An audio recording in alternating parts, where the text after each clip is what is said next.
नमो तस् भगवतो अरहतो सम्मा संबुद्धस्स। साधु साधु साधु।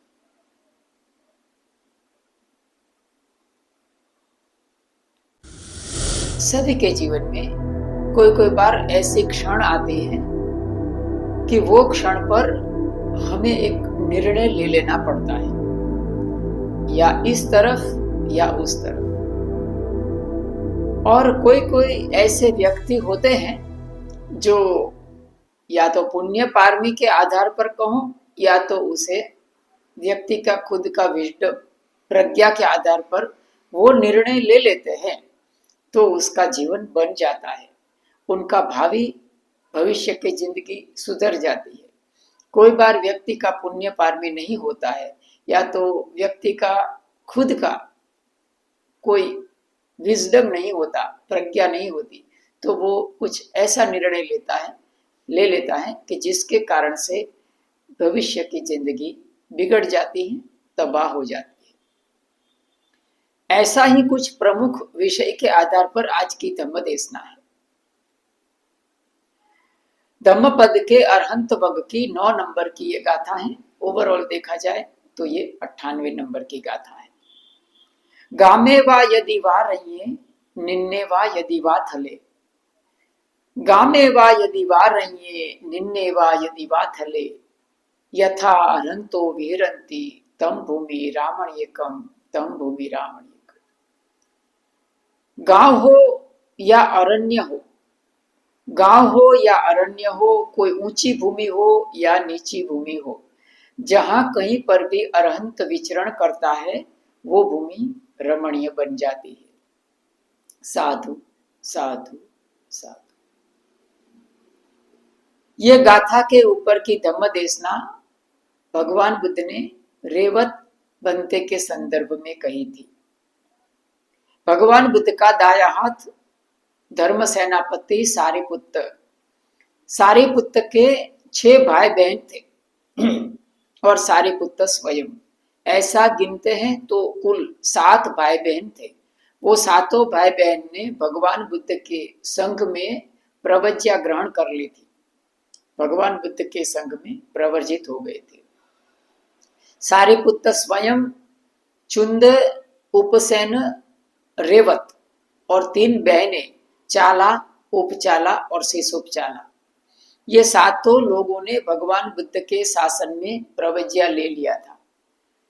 एक बाकी था जिसका नाम था रेवत कुमार।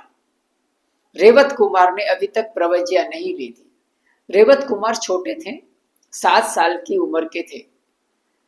उनके माता पिता को चिंता सताती है कि यदि रेवत भी प्रवर्जित हो जाते हैं तो हमारी पीढ़ी आगे नहीं चलेगी, हमारी धन संपत्ति का वारसदार कोई नहीं होगा, तो आगे क्या होगा। इस तरह का संशय और चिंता के कारण उनके माता पिता रेवत कुमार की शादी तय कर देते हैं, उनकी शादी का आयोजन कर देते हैं। रेवत कुमार की शादी हो रही है, मंडप बंधा हुआ है, सब मेहमान आए हुए हैं, और रेवत कुमार देखते हैं कि जिस लड़की के साथ उनकी शादी होने वाली थी उनके साथ एक बुढ़िया आई हुई थी। अभी बुढ़िया बुढ़िया है, शरीर के ऊपर झुर्रियां पड़ गई है, माथे के बाल सफेद हुए हैं, मुंह में दांत नहीं है, कमर से झुक गई है, बहुत बड़ी उम्र की थी, 120 साल की वो बुढ़िया थी। और लोग उस लड़की को वो बुढ़िया की तरह आयुष्य का आशीर्वाद दे रहे थे। और रेवत कुमार ये देखते हैं, उनके मन में बहुत धर्म संवेग जागता है।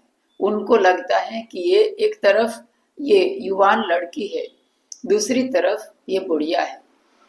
एक समय के बाद ये लड़की भी इस बुढ़िया की तरह बन जाएगी। उनके मन में बहुत धम्म संवेग जागता है और बहुत आश्चर्यजनक घटना बनती है। रेवत कुमार भरे मंडप में से भाग जाते हैं और भागकर भगवान बुद्ध के विहार में जाकर संघ में प्रवर्जित हो जाते हैं। उनके भाई सारिपुत्र ने संघ को ये कह के रखा था कि यदि रेवत आ जाता है तो उसको तुरंत प्रवर्जित कर देना, और रेवत प्रवर्जित हो जाते हैं। प्रवर्जित होकर रेवत एक जंगल में चले जाते हैं ध्यान साधना के लिए। रेवत थे वो स्वभाव से बहुत मौन प्रिय थे, तो रेवत बनते चले जाते हैं जंगल में और साधना में मग्न हो जाते हैं। साधना करते करते वो अरहंत पद की प्राप्ति कर लेते हैं। उन्होंने जिस जंगल में अरहंत की प्राप्ति किया था, जिस जंगल में वो सदैव निवास करते थे, उसको खदीर वन कहा जाता था। खदीर वन का अर्थ होता है बबूल का जंगल। ना फल होता है, ना कोई फूलों की सुवास होती है, और बहुत अगर कुछ मिलता है तो कांटों की चुभन मिल सकती है।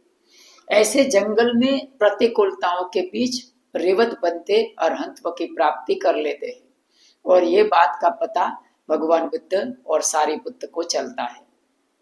सारिपुत्र भगवान बुद्ध को निवेदन करते हैं कि भगवान, हमें रेवत को मिलने के लिए जाना चाहिए। भगवान उनकी बात का स्वीकार करते हैं। भगवान बुद्ध स्वयं, सारिपुत्र, शिवली बनते और बहुत सारे भिक्षुगण सब मिलकर रेवत बनते को मिलने के लिए जाते हैं। अभी रास्ता बहुत प्रतिकूलताओं से भरा था, क्योंकि पूरा जंगल ही जंगल था। तो रेवत बनते जी को पता चलता है कि सारिपुत्र, शिवली बनते और भगवान बुद्ध स्वयं मुझे मिलने के लिए पधार रहे हैं।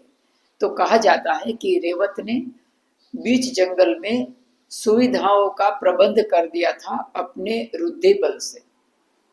तो भगवान बुद्ध को और संघ को कोई दिक्कत नहीं हुई रेवत बनते को मिलते जाते वक्त रास्ते में। इस तरह से साथ में शिवली बनते भी थे। शिवली बनते जहां कहीं पर भी जाते थे, वहां कभी भिक्षु संघ को किसी भी तरह की आपत्ति नहीं आती थी। उनको पर्याप्त मात्रा में सुख सुविधाएं मिल जाती थी। तो इस तरह से भगवान बुद्ध, शिवली बनते, सारिपुत्र सब रेवत बनते को मिलते हैं, और मिलने के बाद जब भी वो वापस आते हैं, तो वापस आते आते विशाखा माता के पूर्वाराम विहार में ठहरता है पूरा संघ। तो उस वक्त विशाखा माता एक प्रश्न करती है। वो प्रश्न के प्रत्युत्तर में भगवान बुद्ध ने ये गाथा का उपदेश दिया था कि गामे वा यदि वा रहिए। विशाखा माता भगवान बुद्ध को ये प्रश्न करते हैं कि भगवान, क्या रेवत का रहने का ठिकाना अच्छा तो है ना? रेवत जहाँ रहते हैं वो रहने के योग्य जगह तो है ना? ऐसा प्रश्न विशाखा माता करते हैं, और भगवान बुद्ध उनको ये गाथा के माध्यम से उनको समझाते हैं कि गामे वा यदि वा रहिए, निन्ने वा यदि वा थले, यथा अरंतो विहरन्ति तम भूमि रामणीयक। जहाँ अरंत विचरण करता है वे सब भूमि है वो रमणीय बन जाती है, चाहे बबुल का जंगल भी क्यों ना हो। साधु साधु साधु।